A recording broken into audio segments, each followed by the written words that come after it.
কি বলে গেল? ভালো করে পরীক্ষা দিতে। এর আগে কোনোদিন দিয়েছে কোনো কাউন্সিলর? না না, এর আগে কোথায় সেন্টার পড়েছে? চাচন্ড, এই চাচন্ড। কোন স্কুল থেকে?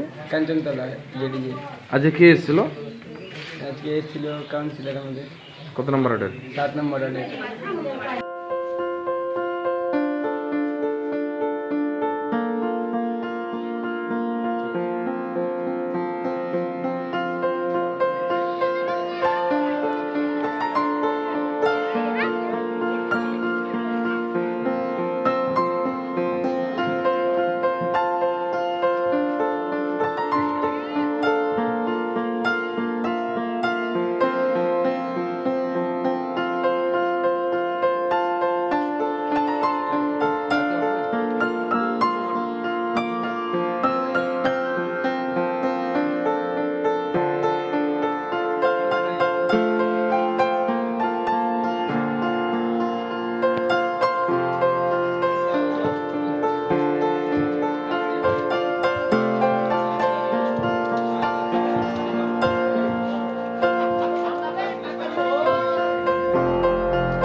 এর আগে কোন কাউন্সিলর করেছে এরকম?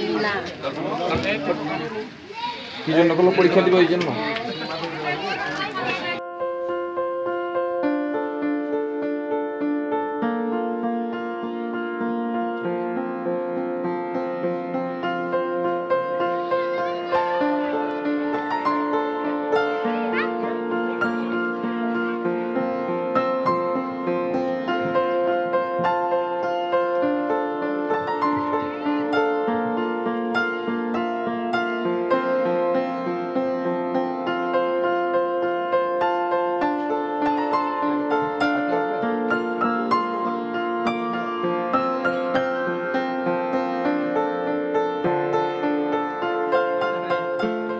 পশ্চিমবঙ্গের মাননীয় মুখ্যমন্ত্রী মমতা বন্দ্যোপাধ্যায়ের অনুপ্রেরণা এবং আমাদের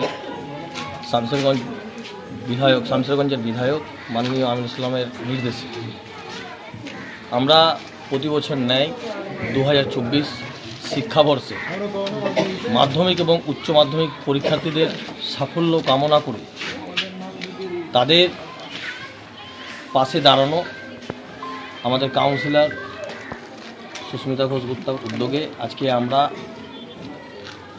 7 নম্বর ওয়ার্ডে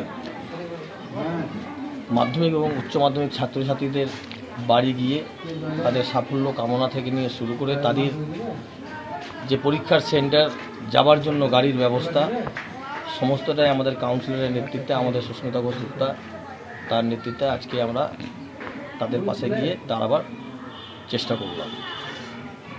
এ ধরনের উদ্যোগ নেওয়ার দেখুন, শিক্ষার আলোয় সকলকে নিয়ে আসতে হবে, কারণ শিক্ষা ব্যবস্থাই সমাজের পরিবর্তন ঘটাতে পারে। আর আমরা যেটা মনে করি, আমরা আমাদের বিধায়ককে দেখে, আমাদের বিধায়ক আমিনুল ইসলামকে দেখে আমরা শিখেছি, তিনি সর্বদাই ছাত্র ছাত্রীর পাশে থেকে সর্বদাই তাদেরকে নিয়ে নতুন নতুন উদ্যম এই এলাকায় তৈরি করেছে। তার শিক্ষায় আলোকিত হয়ে এবং আমাদের প্রিয় নেত্রী মমতা বন্দ্যোপাধ্যায়, যিনি শিক্ষার কথা ভেবে আজকে কন্যাশ্রী থেকে রূপশ্রী থেকে বিভিন্ন স্কলারশিপ ছাত্রছাত্রীদের জন্য বিনামূল্যে পুস্তক বিতরণ থেকে নিয়ে শুরু করে সাইকেল থেকে নিয়ে শুরু করে সবসময় ছাত্রছাত্রীদের পাশে থাকেন। তাই আমরা মনে করি দিদিকে অনুসরণ করে এবং আমাদের শামশেরগঞ্জের বিধায়ক আমিনুল ইসলামকে অনুসরণ করে উনার পথেই আমরা আজকে 7 নম্বর ওয়ার্ডে সমস্ত ছাত্রছাত্রীকে নিয়ে আমরা উনার পথ অনুসরণ করে তাদের সাফল্য কামনা করে আমরা যাই যে আগামী দিনে তারা আরও বড় হয়ে উঠুক। জীবনের প্রথম পরীক্ষা মাধ্যমিক, তাদেরকে একটু ভয়ভীত থেকে দূর করা, তাদের পাশে দাঁড়ানো, এইটুকুই চেষ্টা আমরা করছি। বাড়ি বাড়ি গেলেন প্রত্যেকে? হ্যাঁ, আমরা আমাদের 7 নম্বর ওয়ার্ডে 75 জন মাধ্যমিক পরীক্ষা দেবে এবং 37 জন উচ্চ মাধ্যমিক পরীক্ষা দেবে ছাত্রছাত্রী, তাদের সকলের বাড়ি আমরা ইতিমধ্যে যেতে শুরু করেছি। আমাদের প্রায় 20 থেকে 25 জনের বাড়ি যাওয়া হয়েছে, বাকি বাড়িগুলো আমরা সকলেই যাব তাদের সাফল্য কামনা করার জন্য।